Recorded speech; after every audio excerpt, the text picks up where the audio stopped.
What a day to start with Him. Let me reiterate and repeat it to you. God is the right starting point. Never start the day without God. Never begin a project without God. Never go to your work without God. And never do or conduct a ministry without God.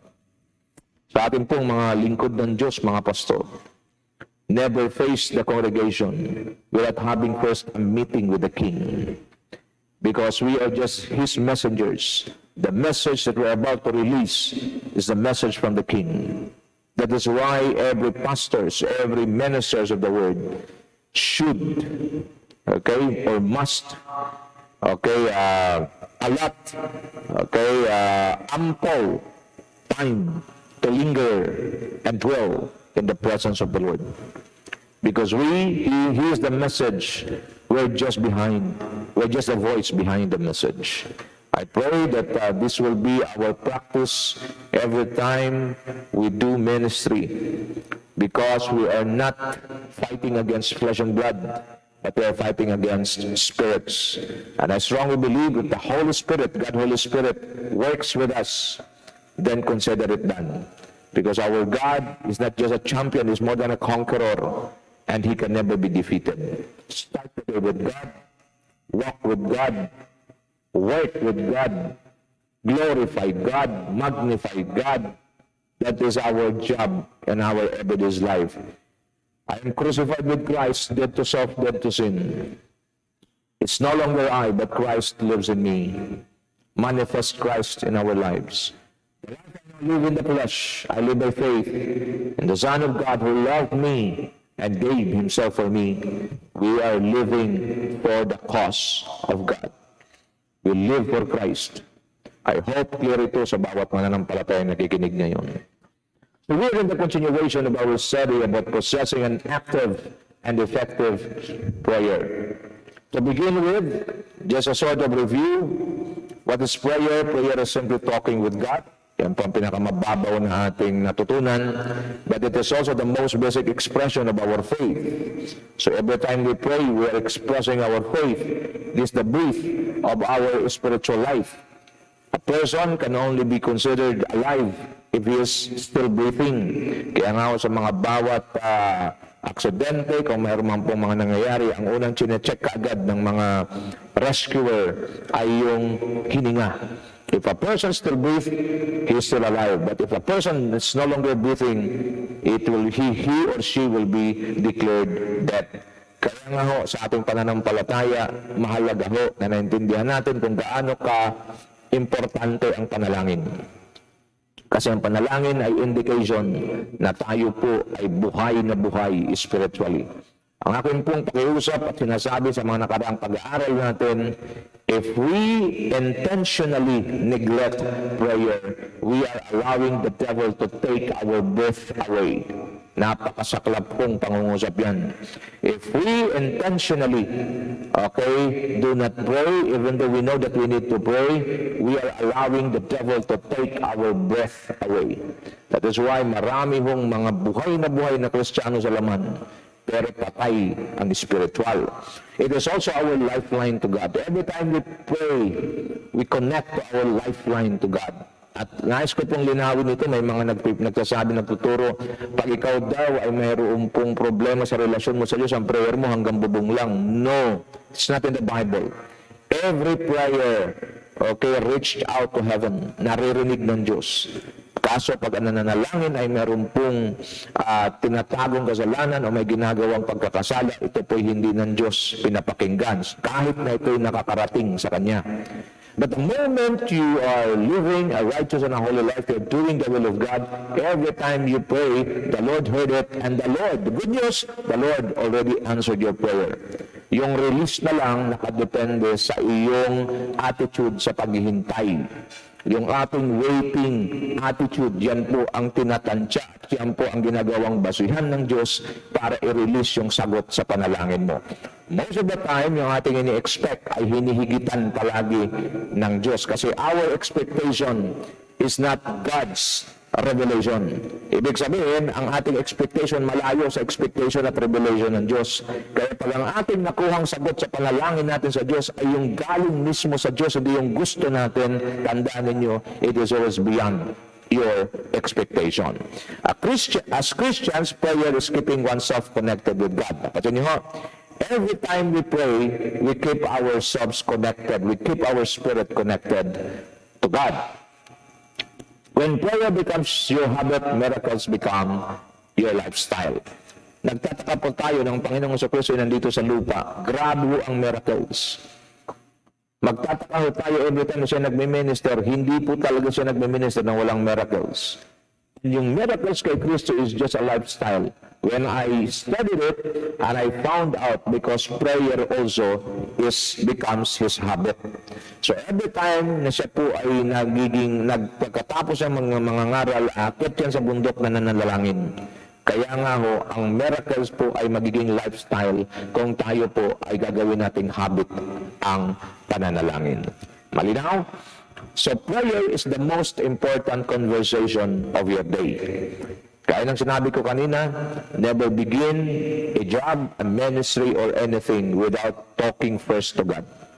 The first call of the day para ho sa isang mananampalataya ay ang manalangin sa Diyos. It is the most important conversation. When you speak about conversation, it's a two-way thing.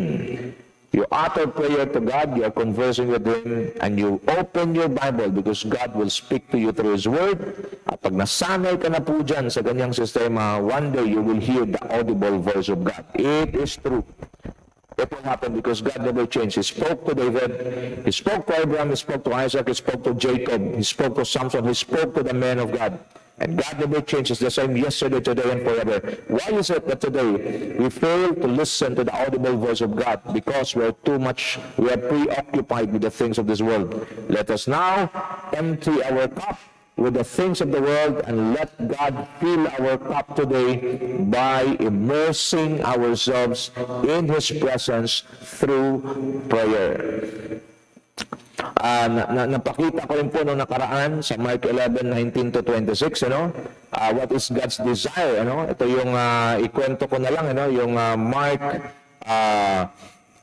11:19-26, ng Panginoong Jesucristo nagutom, kailan nakikita siya ng fig tree, pagpunta niya roon, ito'y hitik lang ho sa dahon pero walang bunga, and the Lord cursed the tree, at kinabukasan sa kanilang pagdaan, ito po ay natuyo.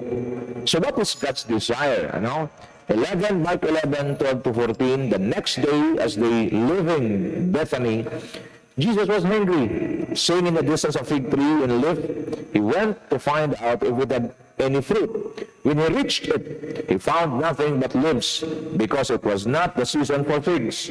Then he said to the tree, "May no one ever eat fruit from you again." And his disciples heard him say it. What's the desire of God? His desire, He desires to see in our lives the fruit of our faith in Him. Pansinin niyo ito. Lumapit si Kristo para makakain ng bunga. Pero tandaan niyo, mayroong pong keyword dito. Hindi talaga yung puno na yun, yung fig tree na yun mamunga, kasi hindi pa tagbunga. The revelation that I received in this particular verse, Mark 11:12-14, God wants His people to be fruitful in season or out of season. Ibig sabihin, yung ating pagiging mabungang Kristiyano ay hindi nakadepende sa panahon, hindi nakadepende sa sitwasyon, hindi nakadepende sa kung anumang kondisyon. The ultimate desire of God is for us to be fruitful in season or out of season. Nakakalungkot mang sabihin, maraming mananampalataya, malakas magpuri at sumigaw ng haleluya pag pinagpala. Pag sinasabi kong pinagpala, kasi ang basihan nila sa pagpapala, material na bagay. Pero sa oras sila naghihirap na, sa oras na sila kinakapos na, hindi na ho nakapagpuri, bagkus nagtatanong sa Diyos. That is not God's desires. Dapat sa atin, meron o wala, pinagpala o hindi, malusog o hindi, we praise God because we take our stand in Psalms 150 verse 5. It says, "Let everything that has breath praise the Lord." Now, what if we fail to bear fruit? mayroon yung pinakita rito ang Panginoon sa atin sa Mark 11:14, and he said to the tree, may no one ever eat fruit from you again. And his disciples heard him say it. In Mark 11:19-20 it says, when evening came, Jesus and his disciples went out to the city. In the morning, as they went along, they saw the fig tree withered from the roots. Ano po ang mangyayari if we fail to bear fruit? With our faith in God, we will lose our function and effectivity. Hindi tayo makapag-function na maayos, hindi tayo magiging epektibo. Pangalawa, we cannot satisfy God. Ulitin ko, sa buhay na ito, kung kayo po'y mananampalataya, nakikinig sa akin ngayon, ang trabaho mo, trabaho ko, ay masatisfy ang Diyos sa ating pamumuhay, sa ating pananalita, sa ating pag-iisip, sa ating pagkilos. But a person who is fruitless, instead of becoming fruitful, nagiging fruitless, that person cannot satisfy God. Why? Because he will be filled with the things of the world. He will be filled with the flesh. He will be led by the flesh instead of being led by the Spirit. God will abort our assignment. If we fail to bear fruit, pati yung mga magagandang plano ng Diyos na nakalaan na sa atin nung tayo likhain, yan po pwedeng ma-abort if we will not shift, if we will not make a decision today to become effective, to become fruitful.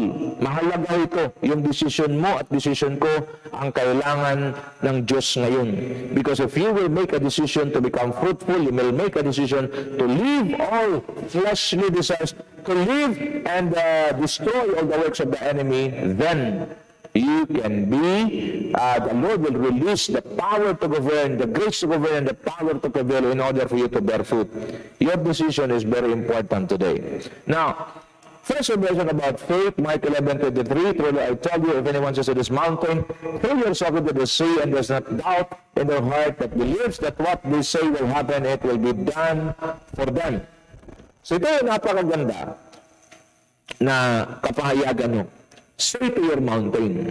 Ano ba yung mga mountain natin sa buhay natin? Okay, mountains of problems, fears against anything, mga threat sa buhay natin, sickness, poverty, needs, anxieties, etc. These are mountains in our lives. Pakinggan niyo po mabuti. Maaari nakikinig kayo sa akin ngayon, meron kayong mga bundok din ng problema sa buhay niyo. Alam niyo paano siya umalis? Speak to your mountain. Stay to your mountain. Throw yourself into the sea. Okay, go throw yourself into the sea. When a mountain is thrown to the sea, you will never see it again because the sea is deeper than the size of the mountain. Ang isang bundok ko, pag ito po itinapon sa dagat, ito po ay nalulubog at kailan na hindi nalulutang. Anong application dito? See to your mountain, go and disappear out of my sight and never to come back again. Right attitude, do not doubt. God's response, it will be done for them. Mga kapatid, hindi tayo tinawag ng Diyos para pahirapan. Hindi po tayo tinawag ng Diyos para patuloy na magbata ng kahirapan dito sa lupa. Ang kamatayan ni Kristo sa krus ng Kalbaryo is holistic. It covers our spiritual infirmities, physical, financial, even material, emotional. Hindi lamang mo siya pang spiritual kasi kung tayo po, ang layunin na ng kamatayan ni Kristo sa krus ng Kalbaryo ay spiritual salvation natin. Dapat kinuha na tayo ng Panginoon. Pero hanggang ngayon po tayo po buhay. Para magiging buhay na patutungo sa iba, na ang Diyos na ating pinaglilingkuran ay makapangyarihan. My challenge for you today is maximize your sonship. You have to maximize your power. You have to maximize all that God has deposited inside your life. This is a very strong message, mga kapatid. Kasi marami yung mga mananampalataya, they never learn how to maximize their capacity in the Spirit. Ang tinanggap mo ay walang iba kundi si Kristo. Watch me now. Nung ating tinanggap si Kristo, sabi niya, sino mang ako'y kumakatok sa pinto, sino mang magbubukas, ako'y papasok, manahan sa Kanya. In John 14:23, it says, sino mang sumusunod ng aking salita, kami, ako at ang Ama ay manahan sa Kanya. He will be my home. In Ephesians 1:14, God deposited to us the Holy Spirit as a seal, guaranteeing our inheritance. Look, watch me now. Ang tinanggap natin ay hindi basta-bastang Diyos. Diyos na malikha ng langit at lupa, Diyos na makapangyarihan sa lahat. Saan siya? Nasa atin. You need to wake up, my friend. The one you receive, the one you put your trust and faith is the living and powerful God, the creator of heaven and earth, the heavens and the earth, and He is the source of life. He is the source of all blessings, and He is the owner of all the earth. Bakit nagkaganito ang kaisipan na maraming mananampalataya? Ang tingin natin sa problema, bundok. But I want you to understand, there is no problem too big that God cannot solve it. Ayon sa awitin. Walang problema, hindi kayo tugunan ng Diyos. At walang panganib na hindi ka kayang iligtas ng Diyos. At lalo din sa lahat, walang karamdaman, hindi ka kayang pagalingin ng Diyos. Anong pumapatay sa maraming tao, lalo sa mananampalataya? Yung ating defeated mindset. Today, I declare in the name of Jesus that you will going to possess a breakthrough mindset. A breakthrough mindset is none other than the mindset or the mind of Christ. We have the mind of Christ, 1 Corinthians 16. Start thinking, start declaring, start possessing the Lord, start possessing your breakthrough, start possessing your blessings. This is the word of God. But because we allow the enemy to distort our mind, we allow the enemy to give us anxiety rather than believing in the promises of God. Bakit mahirap magtitiwala? Huwag kayong masaktan, masakit tayo sasabihin. Bakit mahirap magtiwala ang isang tao lalo mananampalataya? Salita ng Diyos. Bakit? Kasi hindi niya ito pinag-aaralan at bakit hindi niya ito nilalakaran? A believer who had no time or do not spend time in reading, studying, and applying the Word of God, these are believers who are sitting duck for the devil. Wala kang paniniwalaan kasi wala ka namang pinangahawakan. Kung wala kang pinangahawakan, wala kang paniniwalaan. Kung wala kang paniniwalaan, dinadala mo at sinasadlak mo ang buhay mo sa kapahamakan. Hindi na ho pwedeng ikatwira ng isang mananampalataya na wala siyang oras mag-aaral ng salita ng Diyos. Kasi kung may oras ka sa ibang bagay sa lupa, may oras ka sa ibang bagay dito sa mundo, dapat lang may oras ka para sa salita ng Diyos. Kung wala kang ganyan, ikaw na rin ang naghatak at nagdalat, kinalagkad mo ang sarili mo papunta sa kapahamakan. The Word of God is now available. Pasalamat na po tayo sa Pilipinas, hindi ganun kahigpit. Ang pangangaral ng salita na doon sa Pilipinas ay sobrang malaya. Samantala doon sa ibang mga bansa na pinaghihigpitan sila, na pag sila nahuli, sila pinapatay. But still, they make a way. Why? Because they believe in God. Sila ho yung mga maapoy na mga mananampalataya na kahit buhay nila kayang ialay sa Diyos. Huwag na natin hintayin na mangyari pa sa Pilipinas. The Lord sent me to you today. Ano ang nagbibigay sa atin ng pagiging espesyal kaysa kanila? Maaaring ang dalaw ng Diyos na maranasan ng mga kapatid natin na naroon sa mga pinaghihigpitang bansa sa pangaral sa salita ng Diyos. To the extent na pag nahuli sila ipapatayin. Pinakita ng Diyos sa atin yung pattern. Pero hindi na mahulugan na sa special ang Pilipinas. Because if you will continue neglecting the Word of God, alam mo na dapat ka makinig, pero hindi ka nakikinig, matigas ang ulo mo, isang araw magbabayad ka ng mahal sa kamangmangan mo. Because whether you like it or not, the Word of God na hindi mo pinapakinggan, yan din ang gagamitin ng Diyos panghatol sa iyo. Alam niyo ho, ganito natin sasabihin at ipangaral ang salita ng Diyos upang ang mga aalog-alog mahihigpitan ng salita ng Diyos. Mga kapatid, the Word of God is available. At ang sabi dito, the moment you declare to your mountain, go and throw yourself into the sea, and if you do not doubt, the Bible says, God will do it for you. Bigyan natin ng Diyos ng dahilan para hawiin, wasakin, durugin, sirain ang lahat ng gawa ng kaaway sa buhay natin. Ipakita natin sa Diyos, kami nagtitiwala sa iyo. Panginoon, ang iyong mga salita ang aming lalakaran, ang iyong mga salita ang aming pinapaniwalaan. If you do this, then welcome to an open heaven. The Lord bless us powerfully. The death of the Lord Jesus Christ on the cross of Calvary is holistic. Huwag kayong magpadaya sa kaaway na spiritual lang yan. Pati physical, financial, material, emotional, mental, it covers all. So if you are having crisis in the finances today, I want you to remember, declare the promises of God that He who is rich became poor so that you who are poor might become rich through His poverty. Receive it. Yung katawan mo, sinasabi ng kaaway na ikaw masakit at ikaw mawawala na, huwag ka maniwala. God can raise your body. God can empower your body. God can boost your immune system if you will just believe. Do you understand this? Please listen to the word of God today. How to experience these things? Through prayer. Mark 11:24, it says, "Therefore I tell you, whatever you ask for in prayer, believe that you have received it, and it will be yours." So we discussed it already sa Tagalog, yung nakalagay, ano man ang inyong hilingin sa panalangin, watch me now. Ano man ang hilingin nyo sa panalangin, manalig kayong tanggap na ninyo ito at matatanggap na ninyo. Look at the pattern of the kind of prayer that the Lord Jesus Christ loved to answer. Wala pa sa kamay mo.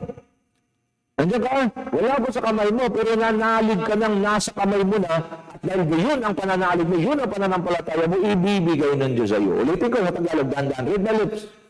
Ano man ang inyong hinihiling sa panalangin, manalig kayong natanggap na ninyo ito at matatanggap na ninyo. This is to believe. With God, believe, and you will see. Tanggap mo na. Nasa kami ko na ba? Wala ba? Tanggap ko na. At dahil yun ang pangarap mo at yun ang iyong pinsalampalatayanan, matatanggap mo nga. Remember, God can create something out of nothing. In verse 3, Genesis chapter 1, the earth was full of darkness. Then God said, "Let there be light," and there was light. There was no light at all. But when God declared it, light comes. Mga kapatid, God can create something out of nothing. Do not look at your poverty. Do not look at your lack. Do not look at your emptiness. Because if you believe in God without a shadow of doubt, in prayer, the Lord will going to bless you. Begin to receive your transactions. Begin to receive your blessings. Begin to receive in the Spirit by faith. Hallelujah. And God will do something powerful in your life. Tingin sa akin. Ang anxiety, stress, doubt, wala naman dadagdag sa iyo yan. Lalo ka pang pamatayin yan pag hinain ang immune system mo. I never believe in God. Why worry when you can pray? Instead of worrying it will not add any good to you. Sabi ng Bible, sabi ni Kristo, sino makakapagdagdag ng kahit isang oras sa kanyang buhay sa pag-alala? Wala. Why worry when you can pray? Why allow yourself to be harassed by the enemy rather than trust God? You can trust God and never choose and never allow the devil to harass you. Mga kapatid, this is the word of God. Maybe some of you, parang iba sa inyo, nakikinig, gusto nyo na mag-give up. Yun na nag-pray, wala pa nangyayari. Kaya lang nangyayari kasi hindi mo pa na-receive ang katotohanan. Ngayong araw na ito, mapalad ka, nakarinig ka. Ito yung katotohanan na dapat mo matanggap. At pag ito'y panghahawakan mo, congratulations sa iyo, you are free. You shall know the truth, and the truth will set you free. Principles of effective and active prayer. Number 1, believe. Every time you pray, you believe, expect, declare, receive, forgive. Itong 5 ito, picturean ninyo. Yan ang mga prinsipyo na dapat matutunan natin tuwing tayo mananalangin. Number 1, believe. Believing is tapping the power of God or connecting. Nagtatap ka sa power ng Diyos every time na naniniwala ka. Mark 9:23, if you can say Jesus, everything is possible for one who believes. Kapatid, ito na ang matagal mong hinihintay na sagot. Napakadali kung ikaw ay sanay na makinig ng salita ng Diyos. With your situation right now, ano man yan kahirap, gaano man ka-imposible, ang sagot lang dyan, maniwala ka sa Diyos. Just believe God. Not man, not anything, but God and God alone. Convinced of His ability and power, You are convinced. The moment you believe, kumbinsido ka na may abilidad at may kapangyarihan ng Diyos na ibigay at tugunin ang iyong panalangin. Jeremias 32:27, ako si Yahweh, ang Diyos ng lahat ng tao, walang bagay na mahirap para sa akin. Mga kapatid, this is our God. Hindi natin ito na-maximize. Anong sabi ng makapangyarihang Diyos na nagsabi walang mahirap na bagay sa Kanya? Maniwala ka lang. Kaso yung paniniwala na napakadaling bagay na gawin, naging pinakamahirap sa isang mananampalataya na tamad sa salita ng Diyos at hindi nananalangin. Pinakamadali ang maniwala. Pero naging pinakamahirap sa tao o sa nagsasabing Kristiyano pero tamad sa salita ng Diyos at hindi nananalangin. Pero sa mga nananalangin, sa lahat ng panahon, busog palaging Espiritu salita ng Diyos, priority niya ang pag-arihan siya ng Diyos, napakadaling maniwala. Ulitin ko, everything is possible for one who believes. A very simple sentence, pero pinakamahirap ito sa mga hindi nagpapahalaga sa salita ng Diyos. Kayo ha, mga hindi nagpapahalaga sa salita ng Diyos, di na kayo nagbabasa ng Bible, di na kayo nagpipray, di na kayo dumadalo sa gawain, hindi na rin kayo nagkaroon ng intimacy sa Diyos, at hindi na kayo nag-win ng souls, magtanong-tanong na po kayo. At huwag kayo rin magtanong kung bakit gano'n na nangyayari sa buhay nyo, resulta ho yan ng mali mong pagpili. Sold out that He will answer our prayers. If you believe you're sold out, that the Lord will answer your prayers. Our God is not dead, He is alive. Jeremiah 33 verse 3, call to me and I will answer you and tell you great and unsearchable things you do not know.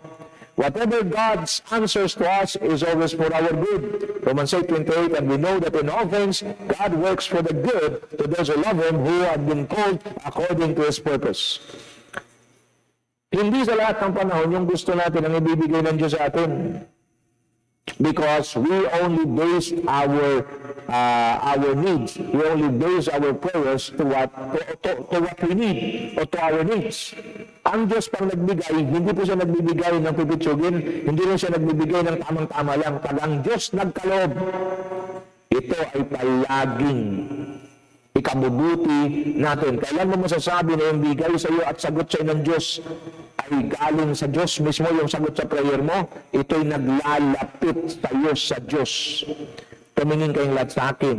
Kaya gaano kaganda ang sagot sa prayer mo, pag ito'y naglalayo sa iyo sa Diyos, sa presensya ng Diyos, sa salitaan ng Diyos, you better stop. Why? Malamang hindi sagot ng Diyos yan. Sagot yan sa iyo ng kaaway dahil masyado mong pinipilit yung kalooban mo sa halip na isabit mo ang kalooban mo sa kalooban ng Diyos. Does the devil answer prayers? Yes. Marami din nang nagpipray, mga satanista nagpipray din sa demonyo, sinasagot din sila. Pero kung titignan mo yung mga sagot sa kanila, base lang sa sanlibutan. Bakit? Ang kaya lang ibigay ng Satanas, yung mga bagay lang sa sanlibutan. That when you pray to the living God, to the true, genuine, and the living God, ang sagot ng Diyos ay hindi pang mundo. Ang sagot ng Diyos ay pang walang hanggan, makalangit. Sila natatanggap ng mga taong masipag, matyaga, na nananalangin, nag-aaral sa salita ng Diyos, ina-apply ito, at nagkakaroon ng intimacy sa Diyos. Principles of active and effective prayer, letter B, expect. When you believe, when you pray, you believe in God that God can do the impossible and make it possible. You believe that God is able, He has the ability and power. This time, expect. Mga kapatid, tahasan ko itong sabihin sa inyo. Pag mananalangin ka sa Diyos at nagtitiwala ka sa magagawa ng Diyos, sa kapangyarihan ng Diyos, sa karakter ng Diyos, sa siya'y tapat, mag-expect kayo.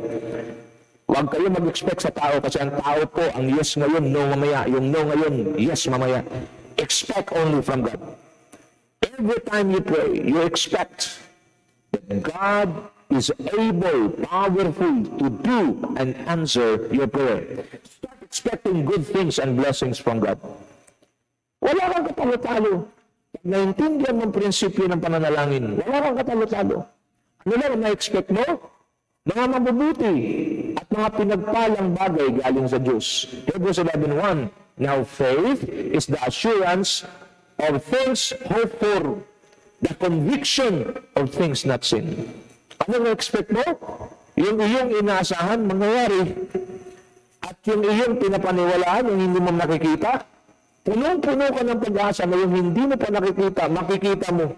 Nakita mo yung power na to? Yung expectation mo sa Diyos, yan ay ginugovern ng iyong pananampalataya. Ang pananampalataya mo sa Diyos ay sobrang tatag. Yung pananampalataya mo sa Diyos, sold out ka na ang Diyos sa sinampalataya na mo buhay at makapangyarihan sa lahat. Ang mag-expect sa Diyos, hindi ho imposible. Hindi ho siya yung nag-expect ka lang dahil para bang, nag-expect ako. Walang ganun. Ang isang tao na establish sa salita ng Diyos. Watch me now. Romans 17, faith comes by hearing and hearing by the word of God. Dahil sa palagi ka nakikinig ng salita ng Diyos, palagi mong sinusundan ang pakikinig ng salita ng Diyos, nai-empower yung iyong pananampalataya. At yung pananampalataya mo is not a simple faith, but it becomes a governing faith. And a governing faith always expect good things and blessings from God. Yung inaasahan, ang governing faith, yung kanyang inaasahan mula sa Diyos ay magaganap. At yung kanyang nais makita sa pananampalataya ay makikita niya, magiging reality. Nakita niyo? Ako po ay magpapatuto sa inyo. I've worked in different companies. At ako po ay taas sa mag-amin sa inyo, amin, na talagang yung aking sweldo, hindi po kaya talagang makabili ng lupa at makapagpatayo ng bahay. Although I've worked in a multinational company, but still, it was not enough. Meron lang po akong 2 anak. Pero hindi ko po kayang magkaroon ng sariling bahay at lupa. But my wife, Pastora Cora, prayed a lot. Nakuha niya ho itong prinsipyong ito. She believed in God. She expect that God can do the impossible and make it possible. Ako na nagtatrabaho, ako na nakakita ng sweldo, alam ko hindi talaga kasya at hindi kaya. Kaya hindi ako nakikisa sa kanya. Nakita niyo? Pag palagi mo tinitingnan ng resources mo, liliit ang pananampalataya mo. Pag palagi mo tinitingnan ng resources ng Diyos sa langit, at ang kapangyarihan ng kanyang salita, at mag-expect ka sa kanya, mananampalataya ka sa kanya, lalaki ang pananampalataya mo, titibay, magiging governing faith. Dahil pala ang tingin ko sa aking sweldo, hindi ko ngayon nasabayan yung pananampalataya ng misis ko. But when it comes to a point na nabasa ko ito, I join my wife in declaring, believing, expecting that God will give us our own house and lot. And true enough, 8 beses ko kaming palipat-lipat. Ang sabi namin, nang declare kami sa ika-9 na lipat, atin na ang bahay at lupa. And true enough, God made a way na nakabili kami ng sarili lupa para sa lingbahay, pati yung pambili galing sa Diyos. At gumawa ang Diyos ng orchestration na hindi talaga kailanman sumagi sa isipan ko. Ganito po ang Diyos pag nagkala sa atin mga kapatid. Kung ikaw ay nanampalataya at nag-expect sa Diyos, get ready, prepare yourself. Why? Because when God manifests His blessings, it is always overwhelming. You will be amazed of what God can do in your life. Parang tingin mo sa buhay mo, hanggang diyan ka na lang, ikaw lang ang may isipan yan. Kasi as far as God is concerned, ang tingin niya sa iyo, napakatindi ng magagawa mo, napakatindi ng gagawin mong impact sa mundo nito, maging sa buhay ng ibang tao. But the devil is trying to distort your mind. He's trying to abort your destiny. But the Lord sent me to you today. Believe, expect that God will do something powerful in your life, that God will going to use you mightily and powerfully. That is who you are in Christ Jesus. Palakpakan natin ang Panginoon. Glory to God. Oh, hallelujah. You are confident that what you hope for will be fulfilled. You are assured to see what you do not see. This is faith. You expect too much. Hindi po masamang mag-expect, hindi po masamang mag-expect ng masyadong mataas kung sa Diyos mo yan gagawin. Kasi ang Diyos hindi paasa. Pag ikaw ay pinapaasa ng Diyos, tiyak may maasahan ka. Huwag ka lang masyadong mag-expect ng mataas sa tao. Because man cannot fulfill His promises unless God will allow it. But as far as I'm concerned, kung ang expectation mo napakataas, kung yan ay para sa Diyos, taasan mo pa. Kung feeling mo pinakamataas na, may itataas pa yan. Bakit? Kung sa Diyos ka nag-expect, hindi ka talaga mabibigo. It's not a loss to expect from God. See? Because those who trust in the Lord will never be put to shame. Romans 10:11, as Scripture says, anyone who believes in Him will never be put to shame. 2 Corinthians 5:7, for we walk by faith, not by sight. Expect the best from God. 1 Corinthians 2:9, however, as it is written, what no eye has seen, what no ear has heard, and what no human mind has conceived, the things God has prepared for those who love Him. Hindi pa nakita ng mata, hindi pa narinig ng tainga, hindi pa sumagi sa isipan ng sinumang tao ang mga dakilang bagay na inihahanda ng Diyos para sa iyo. Stop looking down on yourself. Stop telling yourself that you are nothing. Stop looking at yourself as no value. No, you are valuable. You are blessed, highly favored. You can do and make a difference in the lives of others. You can make a difference in this world. You can make a difference in your community. Because God had deposited something powerful in your life. All you need to do is to pray hard. Make prayer your first important conversation in the day. Okay? Watch me now.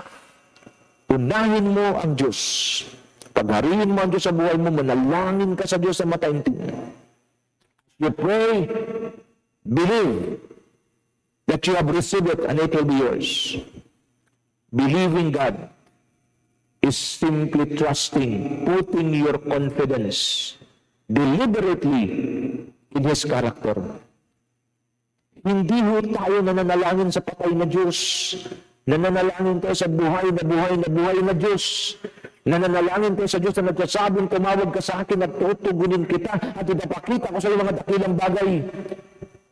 Maniwala tayo sa Diyos kasi ang Diyos ang nagsabi sa sino mang naniniwala, walang imposible para sa Kanya. Expect. Pinaka-highest expectation ibigay mo sa Diyos because those who expect and those who trust in the Lord will never be put to shame. Ulitin ko, hindi pa nakita ng mata, hindi pa narinig ng tainga, hindi pa sumagi sa isipan ng sinumang tao. Ang mga dakilang bagay na inihahanda at ibibigay ng Diyos sa lahat ng nagmamahal sa Kanya. Ito ang salita ng Diyos para sa iyo, kapatid ko. Rise up! Rise up sa pagkalugmok mo. Bumangon ka, tumayo ka at magsimula ka muli at lubakan ka sa panibago kung this time kasama ang Diyos. Kung kayo po, I sense in my spirit, some of you listening right now, you're already backslidden. Backslide ka na. The Lord is calling you right now. Return to your first love and do the things you did at first. Magbabad ka sa salita ng Diyos, manalangin ka sa Diyos. Intimacy sa Diyos, unahin mo. Dumalo ka muli sa mga gawain. Priority mo yan. Panglima, magdala ka ng maraming kaluluwa sa Panginoon. The moment you do that, get ready. Because the best things that God had prepared for you before the world began. Alam niyo ba, bago pa simulan ng mundo, nakita na tayo ng Diyos. At ang sabi ng Panginoon, doon sa 139 verse 14 ng Psalms, I praise you because I am fearfully and wonderfully made. Ganon kami likha ng Diyos. And the devil is trying to destroy your image, the image of God in you. The devil is trying to destroy and abort your destiny by telling you lies. But God is so good to you today. Pinadala niya ako sa iyo para sabihin sa iyo ng tuwiran. Walang cover, walang lamuti, walang sugar coating. Diretso. May dakilang bagay na gagawin ng Diyos sa buhay mo. Kung ikaw'y tatayo ngayon at sasabihin mo, ayoko magtagal dito sa walang kwenta at isang kalalagayan na hindi kalooban ng Diyos sa akin. Because if your life today is suffering, if your life today is not giving praise to the Lord, then you are in the wrong place. Arise and go to the right place in the presence of the living God. Pagpalain din lahat ng Panginoon, ibahagi niyo minsan ito sa iba. Kasi ako nakakatiyak, kailangan nila ito.